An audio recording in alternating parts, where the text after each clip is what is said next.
পৃথিবীর প্রতিটি নবজাতক সন্তান ফিতরা তথা ইসলামের উপর জন্মায়।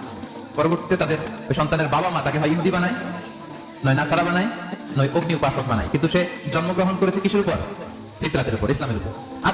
আজকের দিনে ভারতের কোন হিন্দু ফ্যামিলিতে যে ছেলেটা জন্মগ্রহণ করেছে সে মুসলিম হয়ে জন্মেছে, ঠিক না? কথা বলেন, কি হয়ে জন্মেছে? আজকের দিনে কম্বোডিয়াতে কোন বৌদ্ধ ফ্যামিলিতে যেই নবজাতক সন্তানটা জন্মালো সে মুসলিম হয়ে জন্মেছে, ঠিক না? আজকের দিনে যুক্তরাষ্ট্রে কোন খ্রিস্টান ফ্যামিলিতে যে নবজাতক সন্তানটা জন্মালো সে কি হয়ে জন্মালো? মুসলিম হয়ে জন্মায়।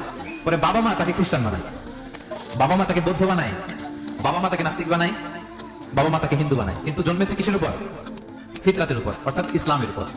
তাহলে সম্মানিত শুধু বিষ্ণু ইসলামের এই হাদিস থেকে, সেই বুখারীর বর্ণনা থেকে আমরা বুঝলাম পৃথিবীর প্রতিটা মানুষ ইসলামের উপর জন্মগ্রহণ করে, মুসলিম হয়ে জন্মায়। পরবর্তীতে পরিবেশ, শয়তানের ওয়াসওয়াসা, মা বাবার ইনস্ট্রাকশন, এনভায়রনমেন্ট, সার্কামস্ট্যান্সেস, এগুলো তাকে অন্য ধর্মে ট্রান্সফার করে, কিন্তু basically he is a Muslim. Basically সে কি? একজন মুসলিম। তাহলে ফিতরাতের প্রথম অর্থ আমরা পেয়ে গেলাম। ফিতরাতের প্রথম অর্থ হচ্ছে ইসলাম। আওয়াজ করে বলতে হবে, ফিতরাতের প্রথম অর্থ কি?